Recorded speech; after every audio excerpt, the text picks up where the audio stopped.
Well, good morning and happy Wednesday morning. I hope you guys all celebrated America's birthday, 246 years young, and boy, it's a great country to live in. My name is Bobby Spiegel. I am the president and CEO for the Corona Chamber of Commerce, and I'm just excited for those that are able to plug in live with us today on our weekly Corona Chamber business briefing call. Real quick, just a snapshot of what we do is legislative outreach, advocacy for our business community. We are here to make sure that when crazy laws are brought to our attention, we get involved and we do some major letter writing campaign, emailing, texting, phone calls, visits, and they're going to share a little bit later about the successes that we just saw this last week. What I did want to share is that this chamber here and our board of directors really understands the importance of having a seat at the table, because it's often said that if you're not at the table when it comes to negotiations, especially for the business community, you're probably on the menu. And what that means is that there's crazy laws being introduced every single day. There were over 700 and some laws that were actually put into place this last year.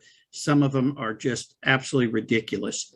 But what is really shocking is that the number of proposed laws topped about 3,000 or more. And that is even crazier. Compared to the state of Oregon, 19 laws, I think, was what was adopted last year into law. So we need to really shape California a little bit differently, and we need to be involved. And each one of you plugging in right now, that's a great start. And those that are listening to our recording, you can plug in anytime on a Wednesday at 10 o'clock Pacific time. We are here and we bring you a snapshot of what is happening for the week. I'm run by a board of directors. We have 26 different board members that serve as volunteers. And one of those board members is Jeff Miller. Jeff is a local insurance broker. He has a very successful business, has been doing this for decades as far as a business owner. But what also is special is that Jeff is a retired state assembly member for the state of California. So he served up in Sacramento, and it doesn't matter if there's an R behind his name or a D or an I. Jeff worked with every person up there to ensure business-friendly legislation. He was the mastermind of getting funding on the 91 freeway so that we could do that expansion, because he knew the importance of getting commuters home 30 minutes earlier so they could enjoy a meal with family members, or maybe attend a soccer game or a practice or whatever it may be.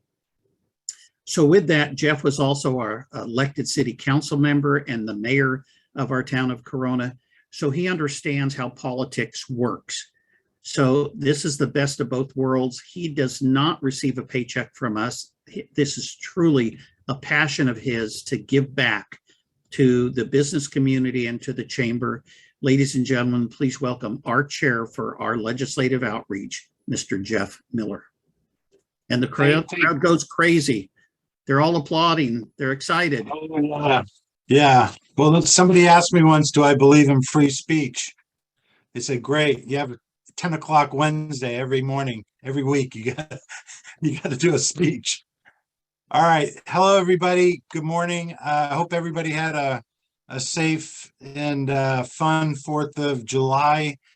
And we've got a tremendous amount of information to get into. And I think I'm going to put Jeff Gibson, our consultant, up first because we had some recent successes that we want to go over, and a lot of you put in extra effort into helping us achieve success last week. So with that, I want to welcome everybody and announce that today's event is sponsored by CNC Development. CNC Development is a full-service real estate development company with over 30 years of trusted service. They are committed to the enhancement of the communities in which they build by promoting superior architectural aesthetics and economic vitality, and by active participation in the community. Thank you, CNC Development, for your sponsorship. With that, I'm going to pass by the announcements and come back to them. And I want to introduce Jeff Gibson. I'm kind of putting him on the spot here a little earlier. Hopefully he's ready. He's ready. I am ready. All right. So Jeff, for 35 years, Jeff owns a company called Occidental Communications Group. And for 35 years, he has specialized in political campaigns, government affairs, government relations, and has specialized in areas of transportation, environment, housing, jobs. And we're just thrilled to have Jeff as our political guru to help guide us through some of this stuff. So with that, Jeff, take it away. Thank you, guys. So we have a lot to discuss this morning, so let's get right into it. Thank you, Jeff, as always. AB 2840 had a hearing in the Senate Governance and Finance Committee. There were approximately 80 people or 80 groups and people that testified on behalf of it, 20 in favor, 60 against. As we have discussed, the bill seeks to limit the number of logistics centers in and around and near neighborhoods. And we all recognize this, the city of Corona 30 years ago decided and really put some meat to this, and starting in 2000, of not encouraging logistics centers to move into their city. That you guys have worked for decades to add smart manufacturing and to cluster that in and around the 91 and 15 freeways. Almost every city, every community in the Inland Empire does that and has done that successfully and for a very long time. It does not mean that there aren't problems. It doesn't mean that it's great to do logistics centers wherever you want, obviously. But this is something that's very important. It's been recognized for a very long time as being important. AB 2840 was taking a sledgehammer to a very specific problem and was going to destroy smart manufacturing in the Inland Empire. There were 60 people that showed up to testify against it. There were over 20 different union representatives that spoke out against this. So it was a very large and wide bipartisan group of people saying, one, the policy that is within 2840, while we can agree that you shouldn't have kids playing in front of 18-wheel trucks, the ideas within the bill, because we all live in Realville, attack a very large swath of the economy in the Inland Empire. And we're going to get into a little bit later how the state is playing fast and loose with its own climate change rules while requiring you as a business to follow the letter of the law as specifically as possible. And that was another case here. So the bill has stalled, and under current rules of the House, 2840 is stalled in committee. It missed important deadlines, and if rules are not waived, it should be stalled for the rest of the session. Now, we know from our work as a group that does not mean all that much, especially because those rules are enforced by basically four members of the state legislature, of the elected leaders of both houses, 2 officers in each. And of course, the Assembly Majority Leader is one of those officers that makes rulings from the chair all the time to release bills from committees that previously were stalled. And so she can waive legislative rules like as she sees fit.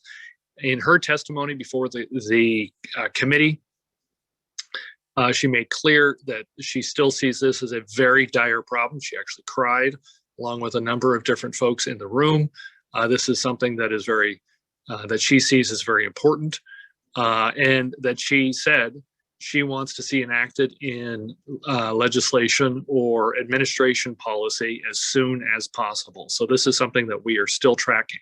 Now, here's exactly how you helped.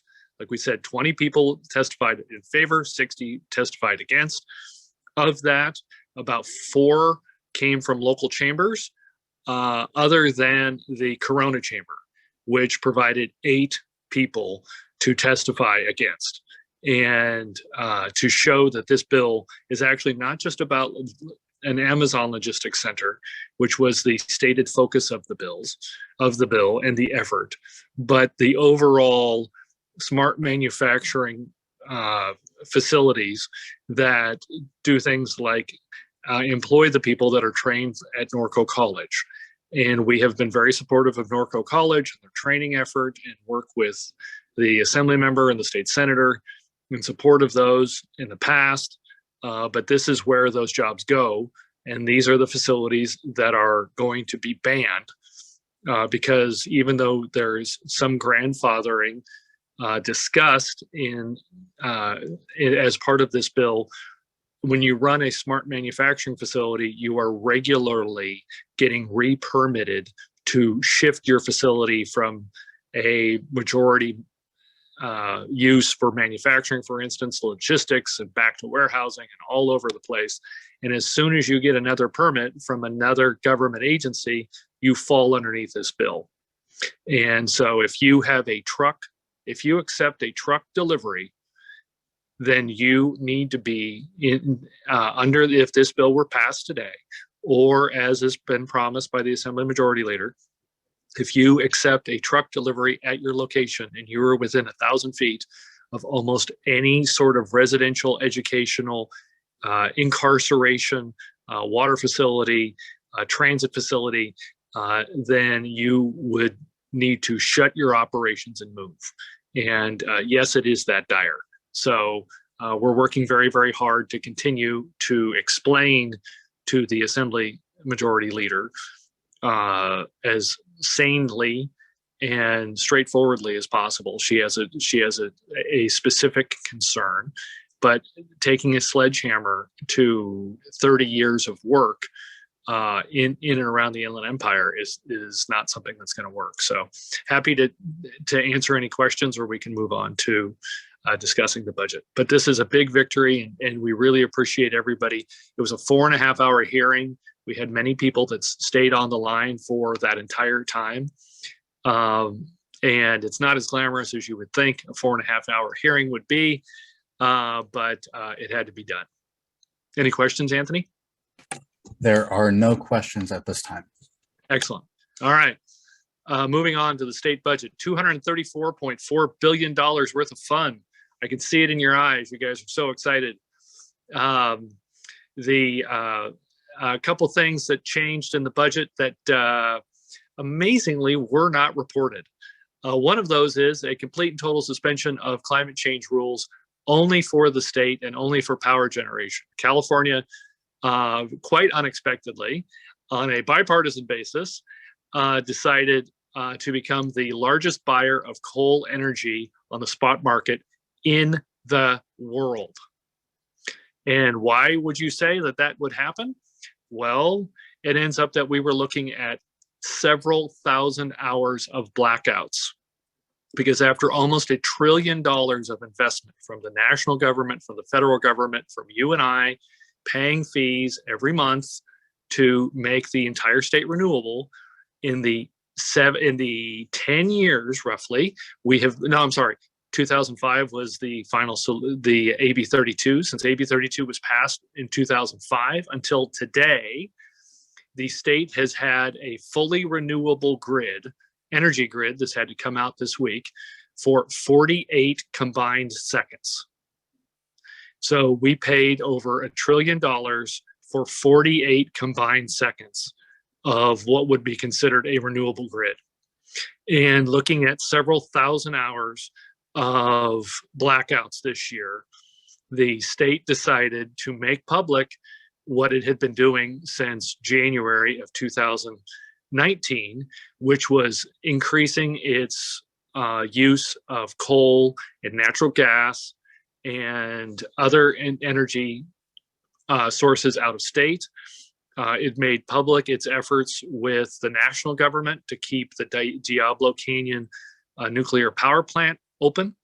The Biden administration has asked the state to consider if it's possible to reopen San Onofre, which it is not.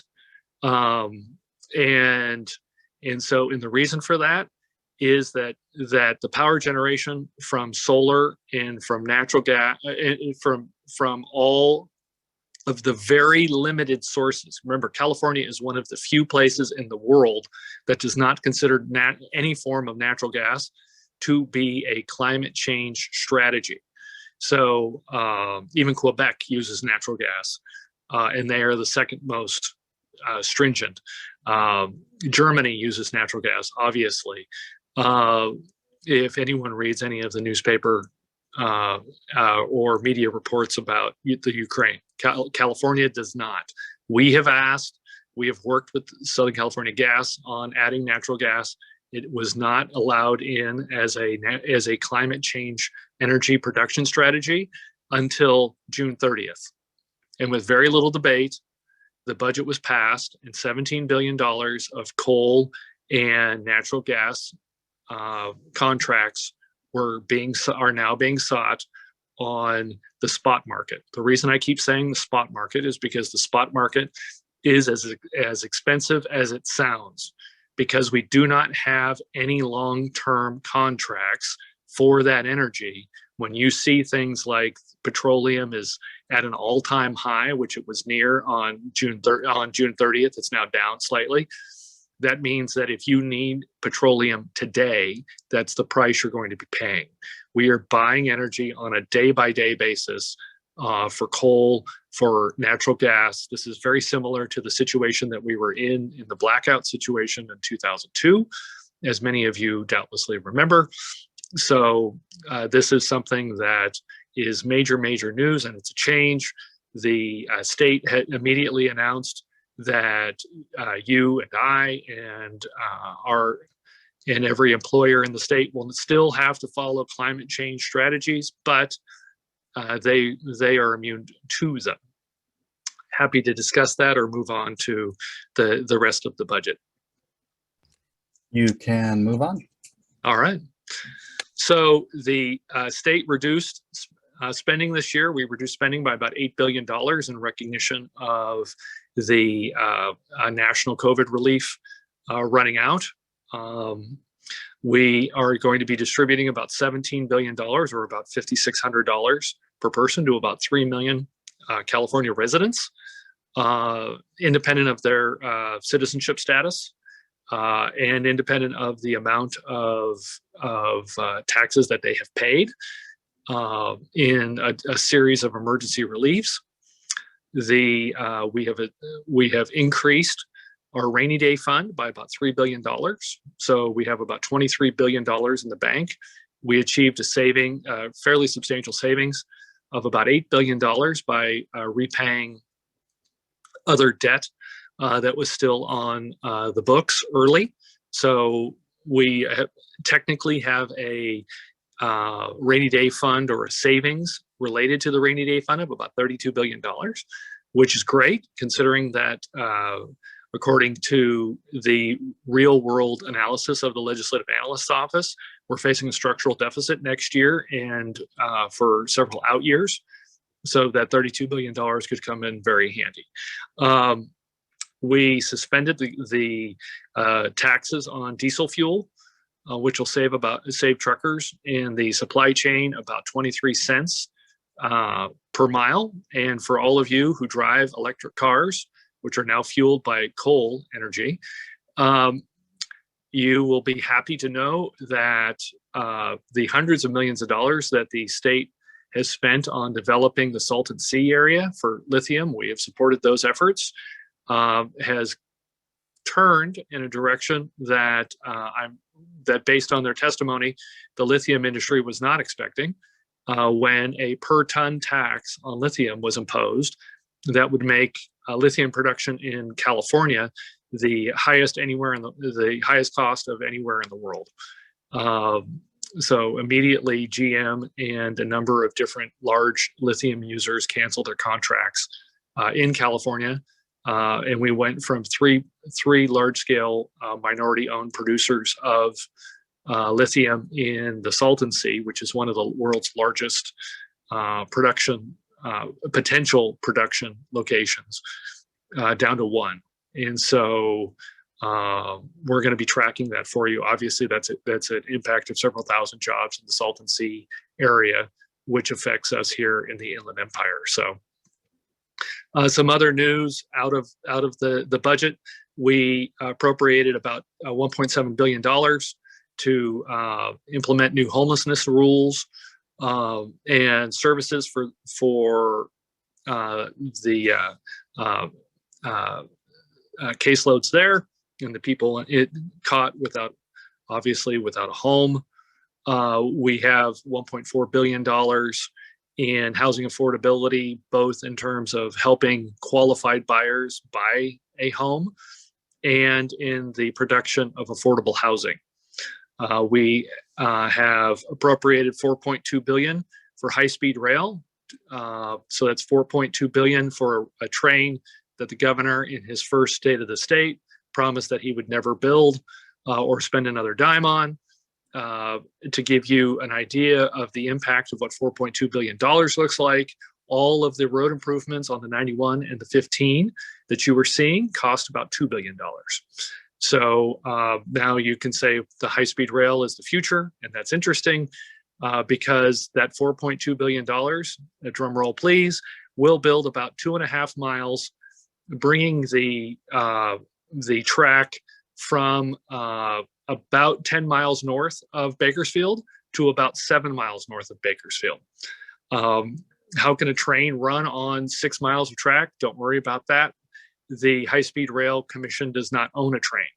So we have spent $16 billion as of the end of about this time next year on track that does not have a train and has no plans on buying a train.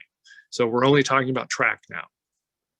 So if you are ever in Mendota and want to see what the entire cost of rebuilding the Inland Empire's transportation grid would look like, it's about 9 miles, 9 to 6. It's about 16, I guess. We'll give it 16 miles from Mendota to just north of Bakersfield of overpasses in concrete and in the high-speed rail electrical wiring necessary to support that, whatever level of technology we choose.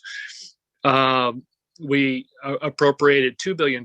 So you'll notice, and again, I'm a public school graduate in California, proud to be so, but I believe 4.2 is bigger than 2.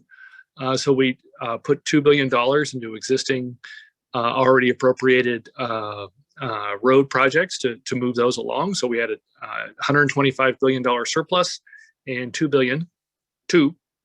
So I do know that $125 billion is more than $2 billion. $2 billion into additional road projects.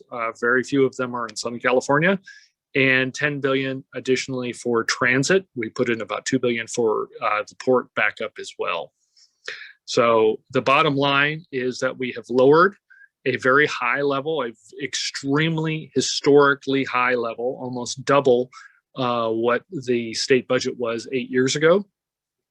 But we've lowered that by about $8 billion this year, and we added additional reserves.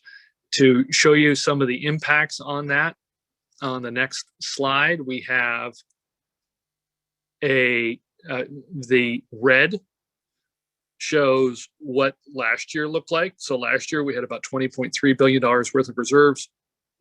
We have about $23.3 billion in actual cash sitting in a bank account, similar to a savings account. You can see taxpayer relief last year. While people received COVID relief, they did not receive taxpayer relief. Taxpayer relief is up substantially.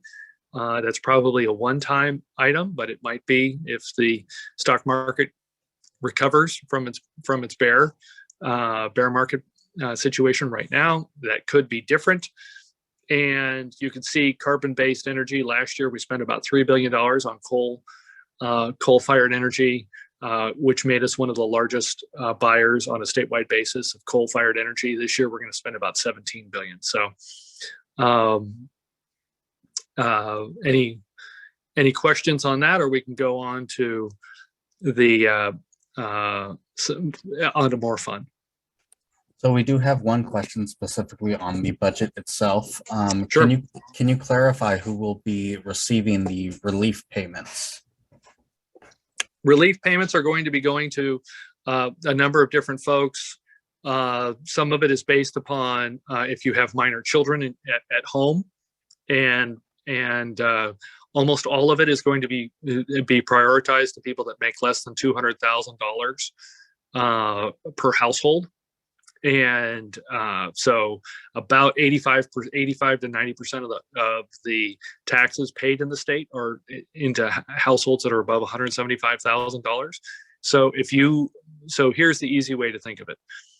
If you paid any sort of state tax in any significant amount other than gas tax, so if you file your state tax returns and you are paying more than $1,000 in state taxes, you're likely going to receive less than $300, if anything. If you pay more than $4,000 in state taxes, you likely won't receive any sort of reimbursement from the state whatsoever. So if you pay zero in taxes or receive some sort of other government service, so basically, if you're making less than $70,000 a year, you will be receiving up to $5,000 back, or from the state.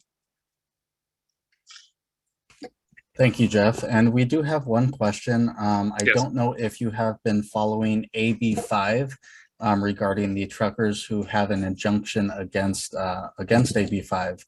The Supreme Court did not hear their case this week, so obviously there's some issues going on there. So will this be bringing the AB 5 discussion to light, and how are we going to fight this law?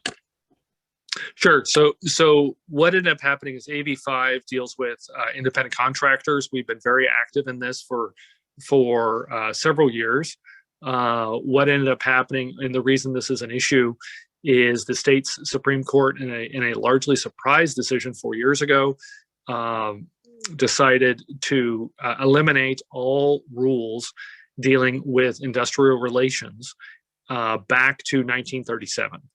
And so the state legislature, and so essentially eliminating independent contracting, because when the Industrial Relations Board was created, and it was an operation from 1938 to about 1999.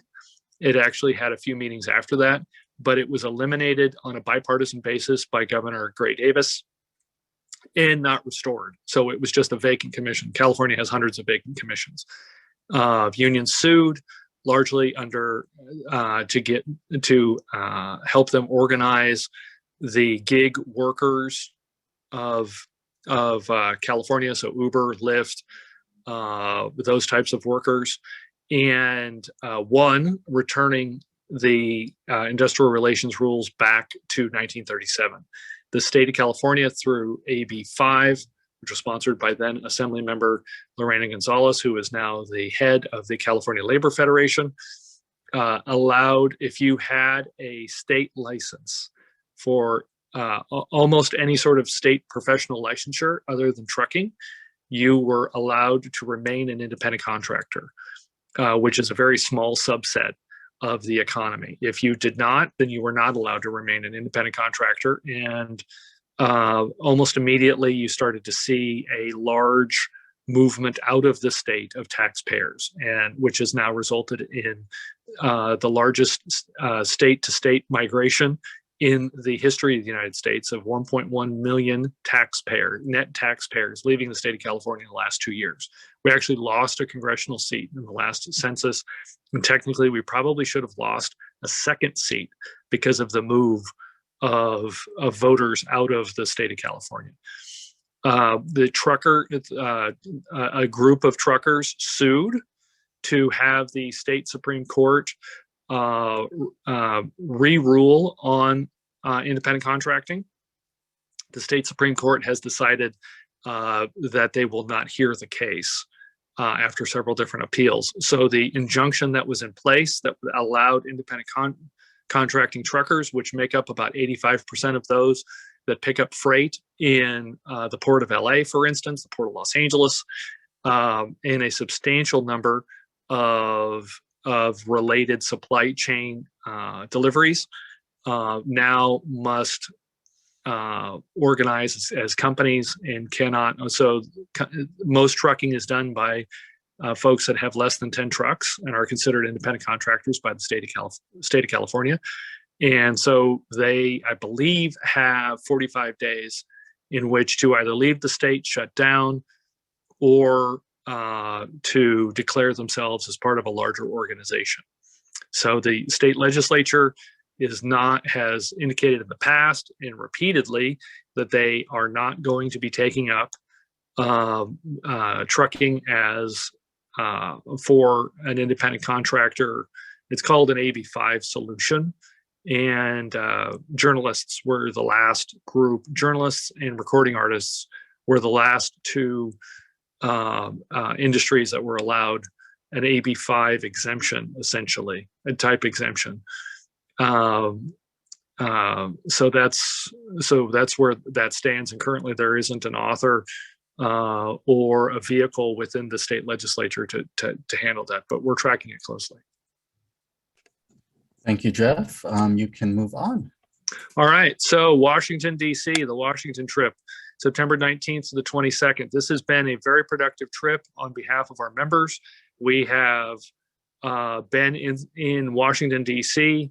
To aid in the defeat of the U.S. EPA's Waters of the U.S. project, which was going to treat every single gutter in the United States as a free-flowing river. And so if you think of the cement culverts all over Corona, they were going to be treated under federal code as if they were a regular river. That at the time we were in Washington, D.C., this was a huge issue for us because the 91 freeway project had not gotten underway, had been funded. They were doing prep work on it, but it would have been shut down if that Obama era policy had been there. We have been in Washington, D.C. for the change in speakership. We've been there for a number of different historic events. This almost always is a showstopper for the year and is extremely productive. We will be there September 19th to the 22nd. There's a group that are arriving on September 16th, and I think a few that are arriving even before that. We're going to be staying at the historic Mayflower Hotel, which is 1 block away from the, it's in the Lafayette Square area of Washington, which is shared by the White House, shared by the U.S. Chamber of Commerce, shared by a number of different historic buildings and areas that we're going to be doing meetings. So a number of our meetings are going to be within walking distance. So it's going to be very, very convenient. And I can't pitch this highly enough. We, every time we're there, meet with a wide swath. We meet with both senators' offices. We meet with the governor's representative of the state of California. We have, and I forgot, Bobby, I'm sitting there looking at you on the Zoom. We were key in the last 8 years. And in fact, we're the only local group to come back to Washington, D.C. year after year to fight for their local Navy base. As we know, the base realignment and closure system known as BRAC has gone after local Navy bases, and ours employs 1,000 people who make more than $100,000 a year. It's responsible for about $300 million a year in local economic impact.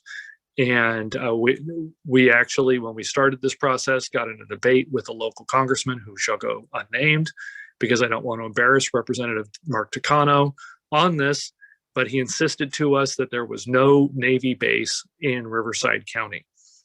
And we had to take out a map and show him, and showed him the website, at which he became an advocate almost immediately. You could see it in his face. He enthusiastically decided, and to his credit, admitted that he was wrong and became an ally in the fight to keep the naval base open at that location. So it's a very effective and fun time, and happy to answer any questions. Thank you so much, Jeff. There are no questions in the chat. Great. All right. Thank you. That's all I've got so far. Thank you, Jeff. Appreciate that. Lots of great info there. We are running over time. Before we start losing folks, I do want to throw it over to our mayor for any quick updates. Yeah, before we do the mayor, I just need to, before we lose some folks, we've got a job fair coming up, and I really want to make sure the big issue that people have been expressing to us is the need for employees. And one of the things that we're going to do, and it will lead right into the mayor, the city has an initiative that they're wanting to get people off the freeway. So we're looking for people that are employed in other counties that can work in Corona. We're looking for businesses that are local, that are looking for hiring people. So there'll be a lot of great incentives. We'll be showing a quick video after the mayor speaks, but I just wanted to make sure that's going to be on July 23rd. If you've got questions, please put in the chat to Anthony. Okay. Thank you, Jeff. Go ahead and introduce our mayor. Yeah, thank you, Bobby. I'd like to give our mayor, Wes Speake, an opportunity, and then I do want to throw it over to Brad West from Office of Assembly Member Sabrina Cervantes for any updates that he wants to provide. Wes, it's all yours. There you are. I lost you on the screen. There you are. Wes, we don't hear you. Can you hear me? Wes, we don't hear Wes? you. You're not muted. Now you're muted. Try it now. Nope. We see the talking head, but that's it. How about now? That's perfect. Thank you. Okay, all right. I had something else going on here. We have a council meeting tonight. We have kind of 4 things to mention. It's a decent sized one, but we're going to be awarding a contract for a city park master plan. So we'll be looking for input from folks to really reimagine, what the park's going to look like going forward. Also in the same agenda item, or not the same agenda item, but a little later on, we're going to be also awarding a contract for the demolition of the armory. We're going to be doing a walkthrough here in about 20 minutes, just so I can get a peek at it. I'm not sure, probably won't start for a couple months. And then we're also going to be awarding our community-based organization grant funding. I think we had about 25 folks of our nonprofits that applied for grant funding, and I think the maximum amount is $25,000. It looks like we have 2 options. One is awarding half of what people asked for, and then holding over to approve the other half next year. Or just awarding everything this year and being done with it. So we'll be talking about that. And then our every 2 years, we have to do a elections resolution. So we'll be doing our resolution opening up candidacy for districts 1, 4, and 5. And as of right now, all 3 incumbents, myself included, will have indicated that they're going to run. But the time to actually file your paperwork won't happen until I think about 2 weeks. And that's it. Thanks. So Wes, great job on the entire 4th of July activities from the city. Your team did an exceptional job. It was a lot of fun and very patriotic. So good job. Thank you. Staff did a bang up job. I mean, I think it was the most people I've ever seen at the parade or have seen in a very long time. And our fireworks show lasted for a full half hour, which is pretty amazing. So yeah, very, very proud of staff. Did a great job. There was one question in the chat, Anthony. Yes, so Mayor West, what happened Oh, yeah, I see it. Yeah, so I'll just, yeah, yep. you want to, They're going to be used to tear off of that. Actually, we had asked Baxter Miller's company to bid on this current one, and they declined. And we even asked them to update the 2009 version, and they declined. So I think we were looking to add some pickleball courts and some other things that weren't there from 2009, and we were hoping that Baxter would his company would bid, but unfortunately, we didn't get one. So. thank you, Mayor. Back to you, Jeff. Okay. All right, Wes, is that it? Anything else? We lost him. We do have He's a on couple mute. of things you want to go into. Are we done with Wes? Yeah, one more thing. I just want to say thank you for your guys' effort on the warehouse and bill. There were 3 transportation bills. 2 of them are kind of dead. I'm going to call lukewarm dead. But there's one, the Friedman bill is still floating around. So I know the chamber, I want to thank the chamber and folks for writing in on that one, opposing that bill. But that's it. Thanks. Great. Thank you very much, Wes. I'd like to throw it over to Brad West while we still have everybody on the call. And then after Brad, I'm gonna have Anthony do the announcements. So hopefully you can hang on and listen. Brad. Hi, good morning, everybody. I'll be very quick. So budget got passed. I just want to highlight a few budget allocations the Assembly member was able to bring back to Riverside County. So the first one being $33 million for the Inland Empire Technical Trade Center. This will be a facility run by the Riverside Community College District in the effort of upskilling our local workforce to meet the needs of current companies in the region. And this is going to be in the city of Juruca Valley. We're very excited about this. And then as far as City of Corona specific funding, there was $2 million allocated for the renovation of Griffin Park in the city of Corona, and $200,000 to the city to develop a community wildlife protection plan to reduce the risk of wildfires in the city of Corona. That's all I got for now. If anybody wants any more details on any of these budget items, feel free to reach out. Thanks. Thank you, Brad. Appreciate that. Anthony? Thank you so much, Brad, and thank you, Jeff. Going to be really quick right now. I'm going to throw it to Bobby's video on the job fair. So listen in. Hi, I'm Bobby Spiegel. I'm the President and CEO for the Corona Chamber of Commerce. I want to welcome you to our chamber and let you know about some exciting things. Our theme this year is creating jobs and building a stronger community. This coming month, July 23rd, up at Dos Lagos, we have a job fair. So those people that are looking for new employees, this is a place to be. Those people that are seeking to maybe change their employment or get hired, this is a place to be. So what I want you to do is go to bit.ly/job openings. So as Bobby mentioned, go to the bit.ly. I put it in the chat. This is going to be a really great and awesome job fair. We have a lot of companies in the area that are attending. So hopefully you can log on if your company wants to join. Feel free to register or contact me, and then also spread the word to any job seekers that you know of. I also want to quickly touch on our economic forecast. This is going to be a great event. We have over 250 people registered right now, and we are closing out. We have very limited number of seats left, and registration closes this Friday. So if you have not registered, please do so. I will put the link in the chat, and we hope to see you there. Lastly, I want to touch on our Women's Leadership Conference. This is going to be August 25th. Tickets are on sale now, and the early bird pricing ends next Friday. So if you have not got your tickets, please do so. It's going to be a great event. This is the 11th year that it is on, and we have some great speakers, and one just got announced the other day. So please get your tickets now, and we hope to see you there. Back to you, Jeff. Great. Good.